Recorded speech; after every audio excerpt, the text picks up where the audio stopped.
My name is Eerie, and this story is one that still chills my bones. A few months ago, I had an encounter with a haunted house that changed my life forever. It wasn't a simple urban legend or a ghost story you hear to scare kids, it was real.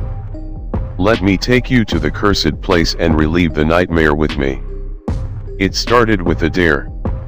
My childhood friend Ravi, a mischievous guy with a knack for trouble, invited me to visit an old, abandoned mansion in our village called Kalakothi. The villagers said the house was cursed. Stories of people hearing screams, whispers, and strange footsteps at night surrounded it. I wasn't a believer in ghosts. But that night, Ravi's taunts made me agree to the adventure.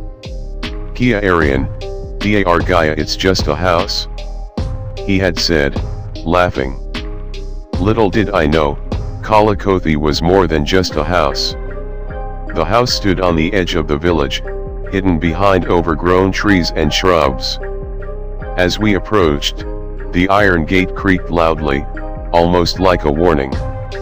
A chill ran down my spine, but Ravi's excitement pushed me forward.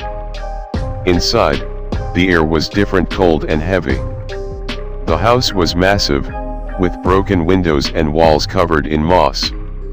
The wooden door groaned as Ravi pushed it open.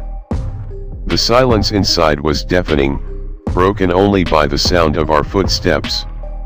Ravi switched on his flashlight, and we entered a long corridor. Dust hung in the air, and strange shadows danced on the cracked walls. As we walked further, I began to hear faint whispers, like someone murmuring just out of reach. "Did you hear that?" I whispered. Ravi stopped and listened, but then shrugged.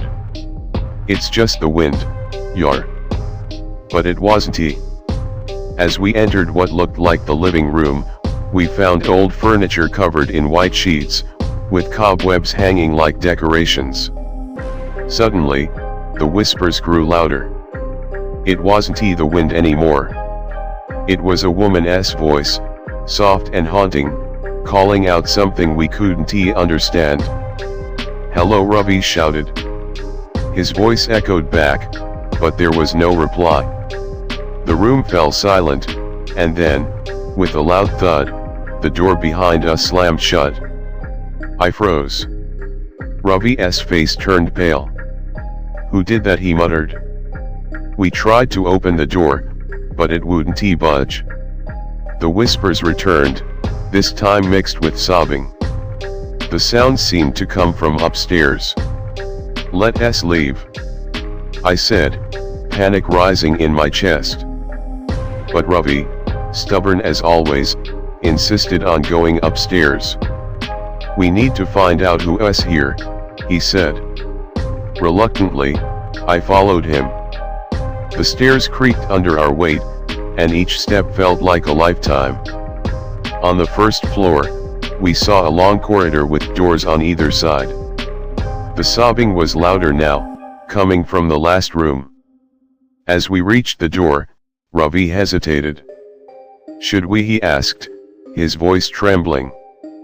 Before I could answer, the door swung open on its own.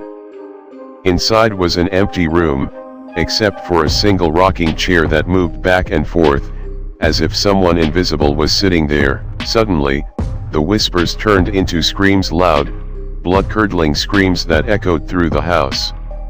The rocking chair stopped, and the temperature dropped sharply. And then we saw her. A woman in a tattered white sari stood by the window. Her face was pale and hollow, her eyes black voids. She stared at us for a moment before letting out a scream so horrifying that it felt like my soul was being torn apart. "Run!" I shouted, grabbing Ravi's arm. We bolted down the stairs, but the house seemed alive. Doors slammed shut, shadows moved, and the whispers followed us. By the time we reached the front door, it swung open on its own, and we ran out into the night, not stopping until we reached the village. The villagers later told us that the woman was once a bride who had been betrayed and killed by her husband in the house. Her restless spirit still roams Kalakothi, seeking revenge. I don't know if she is still there. I'll never go back to find out. But if you ever hear whispers calling you into a dark, abandoned house, don't go. Some doors are better left unopened. That's all for today. Until next time, stay safe and stay away from the shadows. Remember, sometimes, the scariest stories are the ones that are true.